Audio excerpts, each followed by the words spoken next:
Hi, welcome to daily update.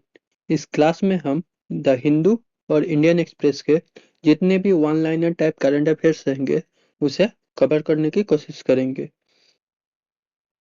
आज है 5 दिसंबर और आज 12 टॉपिक है जिसमें से हमारा डेली का वन लाइनर निकाल आते हैं।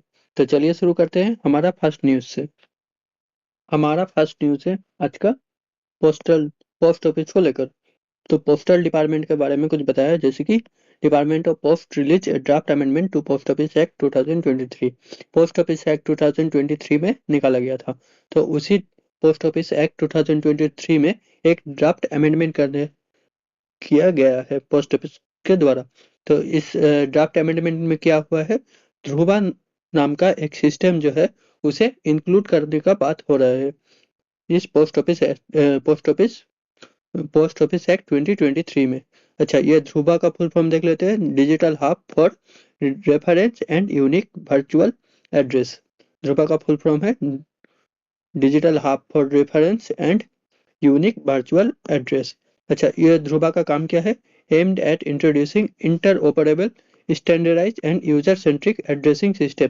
अभी जैसे कि हम लोग एड्रेस लिखते हैं विलेज, पोस्ट, ये सब देके उसे हटाकर एक डिजिटलाइज एड्रेस निकाला जाएगा, जिसमें से आपका लॉन्गिट्यूड, आप जो जो प्लेस में आप रहते हैं उसका लैटिट्यूड और लॉन्गिट्यूड इंक्लूड रहेगा और कुछ नंबर इंक्लूड रहेगा जिसे डिजिपिन कहते हैं। उस डिजिपिन के द्वारा इस ध्रुवा ऐप से, ध्रुवा सिस्टम से आपका एड्रेस वो इंक्लूड किया जाएगा। यहाँ पर डिजिपिन का एग्जाम्पल दे दिया गया है। ऐसा होता है डिजिपिन, कुछ कुछ नंबर रहते हैं और ये कुछ कुछ लेटर रहते हैं। ये इसीलिए डिजिपिन को अल्फा न्यूमेरिक एक्सप्रेशन में कहा जाता है। यही है अल्फा न्यूमेरिक एक्सप्रेशन। चलिए इसी के साथ आगे बढ़ते हैं हमारा सेकंड न्यूज की तरफ। सेकंड न्यूज है हमारा Bengaluru airport deploy noble noble system to 8 flyover. अच्छा, बेंगलुरु का कौन सा एयरपोर्ट, किया एयरपोर्ट, केम्पेगौड़ा इंटरनेशनल एयरपोर्ट, इसने क्या किया है, एक मोबिलिटी असिस्ट, इंडिया का फर्स्ट एयरपोर्ट बन गया है जो मोबिलिटी असिस्ट प्रोवाइड करता है किसे, डिसेबल पर्सन या फिर जिसे चलने में दिक्कत होता है, ये उन लोगों के लिए एक सिस्टम बनाया है एयरपोर्ट में, ये केम्पेगौड़ा इंटरनेशनल एयरपोर्ट ने। तो वन लाइनर क्वेश्चन आ सकता है, जो ये मोबिलिटी असिस्ट इंडिया का first advance assist support system कौन सा एयरपोर्ट ने इंट्रोड्यूस किया है, तो वो हो जाएगा किया एयरपोर्ट बेंगलुरु या फिर केम्पेगौड़ा एयरपोर्ट। आगे बढ़ते हैं हमारा तीसरा न्यूज की तरफ। हमारा तीसरा न्यूज है यूएस डिपोर्टेशन लेके। हमें, जैसे कि हमें पता है, रिसेंटली इस ईयर के ही कुछ अप्रैल के आसपास, अप्रैल से जुलाई के बीच में यूएस ने क्या किया था, कुछ भारतीयों को इंडिया, यूएस से इंडिया डिपोर्ट कर दिया था। क्यों, उनका वीजा खत्म हो गया था, फिर भी वो यूएस में इलीगल तरीके से यूएस में रह रहे थे।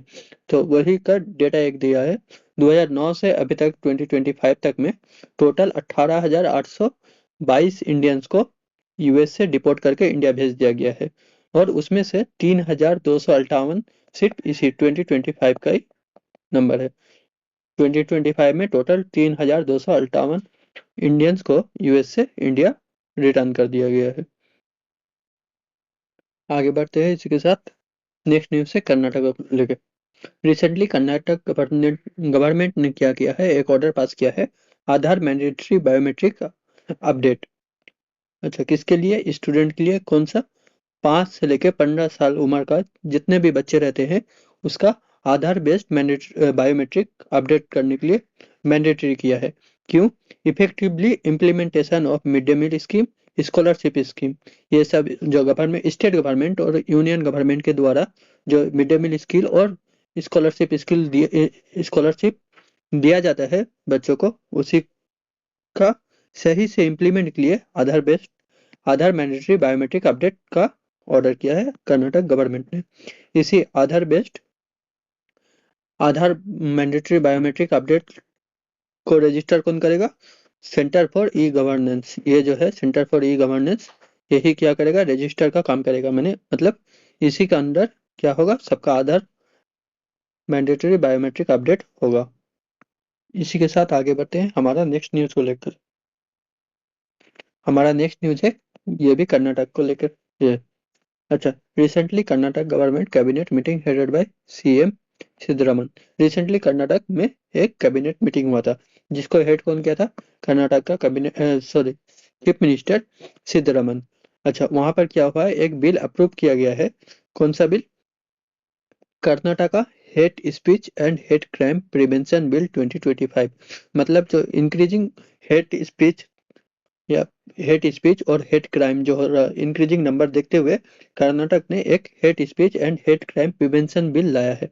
अच्छा, इस बिल के अंदर किया गया, इस बिल में जो ऑफेंसेस होंगे, ऑफेंसेस मतलब जो हेट स्पीच देते हैं, कभी कभी जो हेट स्पीच किसी कम्युनिटी को अगेंस्ट में, किसी भी रिलीजन के अगेंस्ट में या फिर किसी भी सेक्स के अगेंस्ट में जो हेट स्पीच फैलाया जाता है उसे, या फिर हेट क्राइम किया जाता है, मतलब मॉब लिंचिंग हो गया या फिर किसी कम्युनिटी को जाकर मार देना, ये सब हेट स्पीच और हेट क्राइम के अंदर पड़ते हैं। तो ये हेट स्पीच और हेट क्राइम करने वालों को जो ऑफेंस करेंगे, ये सब ऑफेंस, उसे क्या किएगा, नॉन बेलेबल, मतलब बिना बेल वाला, उन्हें जेल टर्म हो जाएगा, जेल मिलेगा। अच्छा, जेल इम्प्रिजनमेंट बता दिया गया है, इम्प्रिजनमेंट होगा कितना साल का, 1 से लेके 7 साल का, 1 से लेके 7 साल का, और 50,000 का फाइन भी हो सकता है, ये फर्स्ट टाइम करने पे। अगर फर्स्ट टाइम कोई हेट स्पीच या हेट क्राइम करे तो उसे 1 से लेके 7 साल का जेल हो सकता है, या फिर 50,000 का फाइन भी हो सकता है। अगर वो रिपीट करे वो क्राइम फिर से दूसरा बार, तो उसे 2 से लेके 10 साल का जेल हो सकता है, इम्प्रिजनमेंट हो सकता है, या फिर उसे 1 लाख का फाइन भी देना पड़ सकता है। अगर फर्स्ट टाइम करे तो 1 से 7 साल का जेल, 50,000 रुपया फाइन, और अगर सेकेंड टाइम करे तो उसे 2 से लेके 10 साल का जेल और 1 लाख फाइन। हमारा नेक्स्ट न्यूज है सुप्रीम कोर्ट का ऑर्डर लेके। अच्छा, रिसेंटली सुप्रीम कोर्ट एक ऑर्डर पास किया है। कौन सा order? 30% reservation for women in state bar council. State का जो बार काउंसिल होता है, हर स्टेट का अपना अपना एक बार काउंसिल होता है। बार काउंसिल मतलब अगर कोई लॉ का डिग्री पास कंप्लीट कर ले, उसके बाद उसे जज या फिर एडवोकेट बनने के लिए बार काउंसिल में, मतलब एक काउंसिल है जिसमें अपने आप को रजिस्टर करना पड़ता है, उसे लीगली स्टेट का या फिर लीगली इस कंट्री का जुडिशरी से जुड़ने के लिए, जुडिशरी से जुड़ने के लिए, यानी कि उसे लॉयर बनने के लिए या फिर एडवोकेट बनने के लिए उसे क्या करता है, ये बार काउंसिल में अपने आप को ये करना पड़ता है, रजिस्टर करना पड़ता है। तो इसी बार काउंसिल का जो इलेक्शन होता है स्टेट बार काउंसिल का, तो उसे में वोमेन के लिए 30% सिर्फ रिजर्वेशन का बात कहा है सुप्रीम कोर्ट ने। अच्छा, आगे बढ़ते हैं हमारा नेक्स्ट न्यूज की तरफ। हमारा नेक्स्ट न्यूज है गगनयान को लेकर। अच्छा, रिसेंटली अभी गवर्नमेंट ने अनाउंस किया है, जो इंडिया का जो खुद का गगनयान मिशन है, अनक्रूड गगनयान मिशन। अनक्रूड मतलब बिना ह्यूमन के एक मिशन भेजा जाएगा, गगनयान मिशन, जैसे कि इंडिया का गगनयान मिशन है। वो गगनयान मिशन में इंडिया क्या करेगा, ह्यूमन को स्पेस में भेजेगा, ह्यूमन को स्पेस में भेजेगा, इसी को इंडिया का गगनयान मिशन बोलते हैं। तो इस गगनयान मिशन का पहले वो एक अनक्रूड गगनयान मिशन स्पेस में करेगा, सेफ्टी प्रोटोकॉल के लिए। अच्छा, ये अनक्रूड मिशन कब हो जाएगा? नेक्स्ट ईयर 2026 में। अच्छा, नेक्स्ट ईयर, सॉरी, 2026 का मार्च से पहले ही हो जाएगा, यहाँ पर बता दिया गया है, मार्च से पहले ही हो जाएगा। अच्छा, इससे पहले और 6 लॉन्च करेगा इसरो के द्वारा, इसरो कर रहा है ये सब गगनयान मिशन। 6 और लॉन्च होगा स्पेसक्राफ्ट, उसमें से एक है अर्थ ऑब्जर्वेशन सैटेलाइट EOS-10। इसे एक और नाम से जाना जाता है, ओशन सैट 3A।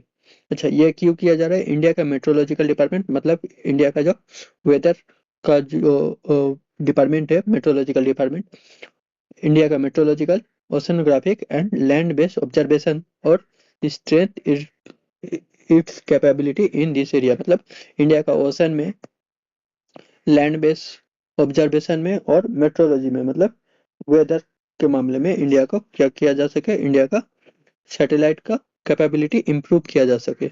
इसी के लिए ये ओशन सेट 3A, या फिर इसका एक और नाम जो है, जो अर्थ ऑब्जर्वेशन सैटेलाइट EOS-10, इसे क्या किया जाएगा, भेजा जाएगा। किसके द्वारा भेजा जाएगा? इसरो के द्वारा। हमारा नेक्स्ट न्यूज है आसाम को लेके। अच्छा, आसाम में कुछ ट्राइब है जिसे ST स्टेटस देने की बात चल रही है। अच्छा, कौन कौन सा ट्राइब्स है? आदिवासी और टी ट्राइब्स, चुतिया ट्राइब्स और कोच राजवंशी, मटक, मोरन, ताई, अहम कम्युनिटीज, इस 6 ट्राइब को शेड्यूल ट्राइब का स्टेटस देने का बात चल रहा है, इसी को लेकर ये न्यूज में आ गया था। नेक्स्ट न्यूज है डायरेक्टर ऑफ एजुकेशन, ये दिल्ली का न्यूज है, दिल्ली का लेकर न्यूज है। अच्छा, department director of education has announce launch of Delhi AI grid. तो दिल्ली एआई ग्रिड कौन लॉन्च किया है? Director of education. ये डायरेक्टर ऑफ एजुकेशन ऑर्गेनाइज कौन किया था? ये दिल्ली एआई ग्रिड कौन ऑर्गेनाइज किया था? Organize by Delhi government education, higher education and technical education department. मतलब दिल्ली का जो एजुकेशन डिपार्टमेंट है उसी ने इसे लॉन्च किया था। अच्छा, इसमें क्या देखा गया था? Innovation movement. ये क्या है? एक जो दिल्ली एआई ग्रीन है वो एक इनोवेशन मूवमेंट है to encourage 5 lakh school and college student to tackle real world challenge in using artificial intelligence. AI का यूज करके जो स्कूल और कॉलेज के स्टूडेंट को रियल लाइफ का जो प्रॉब्लम है उसे टैकल करने के लिए एक प्रोग्राम चलाया गया था। किसके द्वारा? दिल्ली सॉरी दिल्ली का एजुकेशन डिपार्टमेंट के द्वारा। ठीक है, और इसी का नाम क्या दिया गया है? Delhi AI green. हमारा नेक्स्ट न्यूज़ है पाकिस्तान को लेकर। ये इंपॉर्टेंट नहीं है, फिर भी देख लेना एक बार। रिसेंटली आर्मी का, पाकिस्तान का जो आर्मी चीफ था आसिफ मुनीर, उसे क्या बना दिया गया? First chief of defence force, CDF बना दिया गया है पाकिस्तान का। कितने साल के लिए? 5 साल के लिए। और पाकिस्तान का प्रेसिडेंट का नाम भी देख लेना, आसिफ अली जरदारी। नेक्स्ट न्यूज है बीएलओ को लेकर। रिसेंटली आप सभी को पता है अभी पूरा ऑल इंडिया लेवल पर एसआईआर चल रहा है, स्पेशल इंटेंसिव रिवीजन। अच्छा, इसी ये एसआईआर का काम किसे दिया गया है? बीएलओ को दिया गया है। रिसेंटली कुछ दिन पहले कुछ वायरल न्यूज भी वायरल हुई थी, वीडियो भी वायरल हुआ था। कुछ कुछ एरिया में बीएलओ क्या कर रहे हैं? सुसाइड कर रहे हैं। क्यों? इंक्रीजिंग प्रेशर को देखते हुए। तो उसी को लेकर सुप्रीम कोर्ट ने कहा है कि और बीएलओ को अपॉइंट करो, या फिर ताकि ये जो बीएलओ के ऊपर जो प्रेशर है काम का वो कम हो जाए।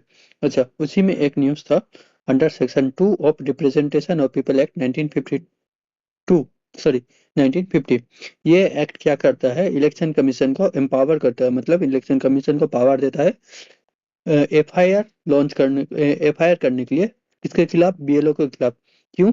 अगर वो अपना ड्यूटी पूरा ना करे या फिर गलत तरीके से अपना ड्यूटी पूरा करे, तो इसी के चलते अपना उस बीएलओ अपना ड्यूटी को लेके अगर कुछ भी इनकम्प्लीट रखे या फिर अपना ड्यूटी पूरा ना करे या फिर गलत तरीके से अपना ड्यूटी पूरा करे, तो ये under section 32 representation of people act 1950 के द्वारा इलेक्शन कमीशन क्या कर सकता है? बीएलओ के ऊपर एफआईआर लॉन्च कर सकता है। इसी के साथ आगे बढ़ते हैं हमारा नेक्स्ट न्यूज को लेकर। नेक्स्ट न्यूज है हमारा पीएम सॉरी पुतिन को लेकर। अच्छा, हमने कल ही पढ़ा था पुतिन इंडिया आने वाला है। तो पुतिन इंडिया आ चुका है और ये 2 दिन का स्टेट विजिट पे है इंडिया में। 2 दिन के लिए स्टेट विजिट में है इंडिया में। ठीक है, आज और कल शायद। अच्छा, पुतिन के आने पर पीएम मोदी ने पुतिन को क्या गिफ्ट किया? गिटार गिफ्ट किया। ये वन लाइनर आ सकता है। कौन सा लैंग्वेज में था? रशियन लैंग्वेज में था। अच्छा, इसी साल जो पुतिन आए हैं उसी में आज या कल 23 इंडिया रशिया एनुअल समिट भी हो जाएगा। कहाँ पर होगा? हैदराबाद हाउस में होगा, न्यू दिल्ली में। हैदराबाद हाउस कोई, हैदराबाद में मत भेज देना, हैदराबाद हाउस न्यू दिल्ली में है। अच्छा, इसी जो 23 इंडिया रशिया एनुअल समिट होगा, इसके साइड लाइन में एक 22 India Russia inter governmental commission on military and military technical corporation, मतलब मिलिट्री के ऊपर भी एक मीटिंग हो चुका है। ये 23 इंडिया रशिया समिट के साइड लाइन में। और ये मिलिट्री जो मीटिंग हुआ है ये कितना नंबर है? 22 नंबर, 22 नंबर है। किसका बीच में हुआ था? Indian defence minister Rajnath Singh और रशिया का डिफेंस मिनिस्टर एंड्रे बेलुसोव के बीच में, बेलुसोव को बेलुसोव सॉरी बेलुसोव के बीच में। अच्छा, इसी के साथ कुछ और भी है, देख लेते हैं। ये किस किस चीज में बात किया है? इंडिया रशिया इकोनॉमिक कॉर्पोरेशन 2030 तक इंडिया और रशिया का जो इकोनॉमिक कॉर्पोरेशन है, दोनों इकोनॉमिक के मामले में एक दूसरे को हेल्प करेंगे। इसी को लेकर एक कॉर्पोरेशन हुआ है, 2030 तक करेंगे। फ्री ट्रेड एग्रीमेंट के बारे में बात भी चल रहा है यूरेशियन इकोनॉमिक यूनियन के द्वारा। अच्छा, ये लोग और भी कुछ चीज़ों में बात किए हैं, जैसे कि ट्रेड पे बात किया है, डिफेंस पे बात किए हैं, technology, nuclear energy, labour mobility मतलब इंडिया से वर्कर रशिया में काम करने के लिए या फिर रशिया से वर्कर इंडिया में काम करने के लिए, इसे लेबर मोबिलिटी कहते हैं। अच्छा, इंडिया और रशिया का बीच में ट्रेड देख लेते हैं। यूएसडी यूएस डॉलर कितना 68.7 बिलियन ये 2024 और 25 में हुआ है।